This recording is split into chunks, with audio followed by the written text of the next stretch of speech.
Hello there, my very most dear listeners. This be Zechariah Jonas Wartsnarl, and I'm pleased to have you being here for another fantastic episode of Wartsnarl's Revolutionary Reactions. Today, we're going to dive headfirst into the importance of them guns and black powder in the American Revolution and the chemistry behind them. For today's topic, I brought along a special guest who's been working in this here field for quite a long while now. Raise your hats for Mr. Dr. Potatotrigger. Hello there, Zechariah Jonas Wartsnarl from Wartsnarl's Revolutionary Reactions. I am mighty pleased about being here. Yes, it's just wonderful to have you with us, Mr. Dr. Potatotrigger. Could you please tell us a bit about your background in this field so listeners know more about who they be listening to? Yes, ma'am. I was a little tater farmer down in New Mexico until I found a love for guns after watching Demolition Ranch on YouTube. Ever since then, I've been studying guns and them histories, as well as procuring myself a PhD in gun stuff. Wow, that's a great story you have, sir. I'm such a fan. Oh, yes, sirree. All right then, hun.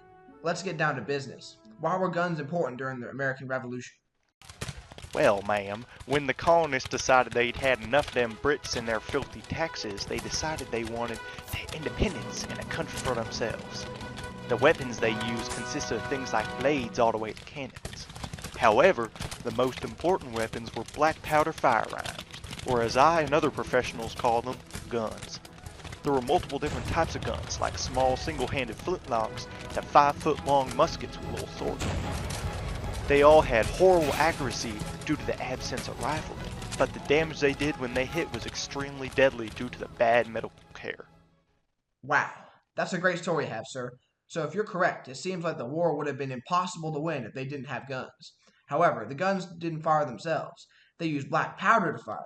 Can you tell us the chemistry behind black powder? Yes, ma'am, I'm pretty sure I can. Black powder is made up of potassium nitrate, sulfur, and charcoal. The potassium nitrate is important because it helps get the oxygen to the other ingredients, helping with combustion. The sulfur is important because it lowers the temperature required to combust while also protecting the powder from accidental combustion. Sulfur itself can also be a fuel source for the combustion. Charcoal is extremely important because it's the main fuel source for the big boom boom time.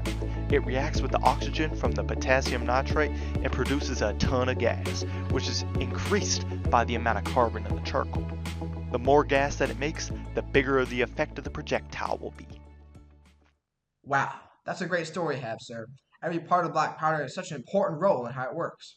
Now, could you please enlighten us about how they made black powder back in the day? Yes, ma'am, I think so.